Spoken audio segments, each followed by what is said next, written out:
Hello YouTube. This is my very first video on C++ computer programming. Now, I've seen a lot of other videos out there, but they really don't explain enough, and they don't go into enough detail about, for one, what stuff is, and for two, how to use stuff, or explain why something is used. And that's going to be the objective of my videos, is to give you probably the best, absolute best way to understand and use these to build your own code yourself. Now I've been doing this for a few months now, and I'm going to teach you a few of the basics today. So let's open up your IDE. Your IDE is basically your programming system that you're going to be using, or an application. Right now I'm using CodeBlocks. CodeBlocks is something that I recommend because it's pretty user-friendly and it has a tips thing that opens every single time for you. Now you can use Virtual C++ if you want. For, I believe it's Windows only, but it may be for Mac. I'm not entirely sure. You can check that out though. But I'd recommend using Xcode if you're on a Mac anyways. And I believe that that's slightly different. So Google videos on Xcode. But for now we're going to be using CodeBlocks because that's just my favorite. So I'm opening it up, and this will be something that you're going to get. It says number include iOS stream. Int main, std : cout, hello world, std : endl, and return 0, and the brackets. Now I'm going to go through everything right now. Starting off with number include iOS stream. That means it's like a library. Now when you open the Windows Virtual C++, it'll say something like number include stdafx.h with some quotes around it. And I don't really know why that's there, but it gives you a compiler error every single time that's not there.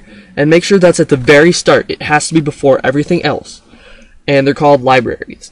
Now, if you're using virtual machine, or virtual C++, I mean, let's say I had include iOS stream before that, it would automatically skip it, and it would have no idea what I was trying to say down here. That must be at the very beginning. But because I'm using CodeBlocks, I do not need that.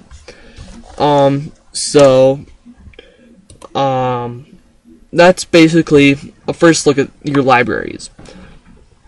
And you're going to see int main. Int main is where your program is taking place, basically. And every single program has to have an int main. The next thing you're going to see is std : Now, std is called a namespace. It's not a library, but it's where some of these files are stored. Remember, it's not a library. I want to get that clear. So, that's a lot of extra work to type in std : and std : at the end of your statements. So what I like to do is called a namespace, and it's going to be using namespace std, and you're just going to put a semicolon after that. Now I can completely get rid of std : on both ends of that. And do you see how it's outside the brackets? That means it's going to apply to every single little line of our code. Now, if that was inside of the brackets, it would only apply to what's inside these two brackets. And let's say I had more brackets out here and stuff, and more lines of code, it would not apply to those unless I specifically put it inside those brackets. And that's called scope. Otherwise, we'll get into that later, but it's up here in global scope. Global meaning everything, and scope is just basically a way of determining where something is inside of the code itself. That may be a little too complicated for this first video, so I'm not really going to go into that, because it's not really needed to know. Now, you're going to see cout. Now, cout, that means console out. Now, the console is this black box. This black box is called the console. And see how it says hello world? Console out, basically. And it's going to have these two less than signs after it. And that just leads it into this. It says hello world.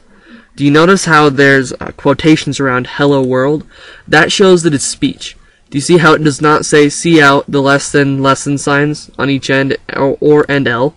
Everything inside the quotes is going to be said, and nothing else is going to be seen on the console. and at the very end of your speech quote kind of thing, you're going to want to put the less than signs, 2 of them again, and you're going to type end-L. End-L means end line. Do you see how there's nothing after it? Sorry, I have the hiccups. There's nothing after it. So I'm going to take away that quote or that semicolon just to show you real quick an example of what it does. I'm going to type in hello world again. I know, not being very original today, but you get the point. And this time I am going to put a semicolon.